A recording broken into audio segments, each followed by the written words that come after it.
ત્યારબાદ તળાજા તાલુકાના પ્રમુખ એવા રાજુ આગળ આવે અને બાપુને પુષ્પગુચ્છથી છે સન્માનિત કરશે।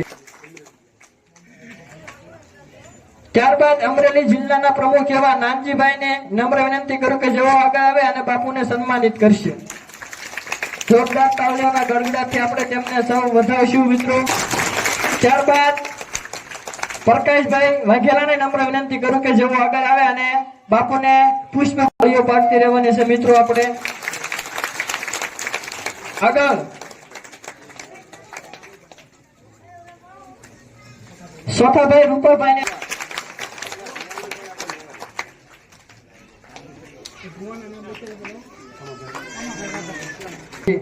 જોરદાર તાળીઓના ગડગડાટથી આપણે તેને વધાવતા રહીશું।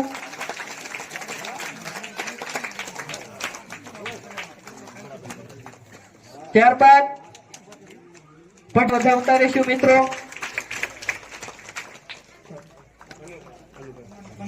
ત્યારબાદ વાણિયા શ્રી ભનુભાઈને નમ્ર વિનંતી કરું કે જેઓ આગળ આવે એ સન્માનિત કરશે। આપણે સૌને તાળીઓ બજાવતી રહેવાની છે।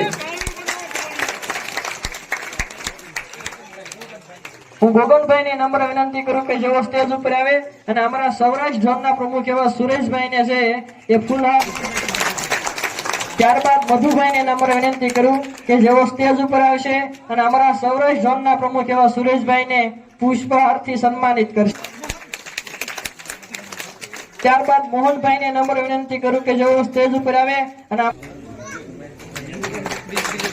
ત્યારબાદ બીજલભાઈને નમ્ર વિનંતી કરું કે જેઓ સ્ટેજ ઉપર આવશે। જોરદાર તાળીઓના ગડગડાટથી સૌને વધાવવાના છે મિત્રો।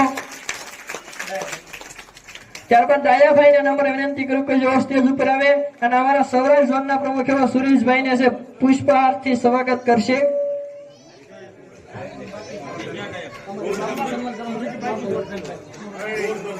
ગોરધનભાઈને નમ્ર વિનંતી કરું કે જેઓ સ્ટેજ ઉપર આવે અને અમારા સૌરાષ્ટ્ર ઝોનના પ્રમુખને છે એ પુષ્પહારથી સ્વાગત કરશે। જોરદાર તાળીઓના ગડગડાટથી આપ સૌને તેને વધાવતા રહેવાના છે મિત્રો। ત્યારબાદ અશોકભાઈને નમ્ર વિનંતી કરું કે જેઓ સ્ટેજ ઉપર આવે અને અમારા સૌરાષ્ટ્ર ઝોનના પ્રમુખ એવા 20 વર્ષના જુવાનડા જેની માં એને દાડી કરીને પૂરું કરતી હોય ઈ જુવાનડા આજે જો ધર્મ રક્ષણ કરવા માટે નીકળ્યા હોય તો કાલ કોઈ ધર્મનો દુશ્મન જાગ્યો હોય ને કોઈ એને ઘોડો માર્યો ને જેલમાં આપણો છોકરો ગયો તો છોડાવે એની માં કે આપણે સમાજથી છોડાવવાનો કે એની માં છોડાવે? હવે છોડાવવા વખતે સુરેશ વાઘેલા વ્હાઈટ કોલીન માંગવા નીકળશે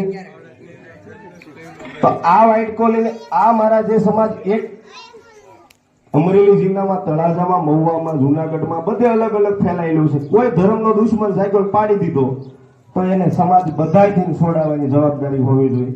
તો ઈ સમાજની જવાબદારીમાં આપણી પાસે નાણું નથી। હવે નાણું તો થોડું ભેગું કરવું પડશે। ક્યાંક તો કોક બકરીનો બોકડો તો બલી અસડી જાય છે તેથી તો અમે બાપુના આદેશથી એવું કહેવા માંગીએ છીએ કે બાપુ 4 વર્ષના કોઈ નાના મોટા ધાન તો કરતા હોય છે એમાં પણ મારે ગાળ નથી બોલાય એમ ઈ ભણવાઓ પોતાની દેવીને જે ગાળ બોલે છે ને તો ઈ વાઘેલિયાને ગાળ બોલે હું ઈ વાઘેલિયાની દેવી આપણી નથી। મારે બેન દીકરીઓ બોલે સાંભળે છે ને મારી શબ્દ બોલવો કે તારી દેવીને આવો શબ્દ બોલે છે ને ત્યારે એમ થઈ જાય કે બોલવો વળાંક પાડી દેવાય એની બાયલીને પોગીને તો ની દેવીને કરી દે છે ટોકીને।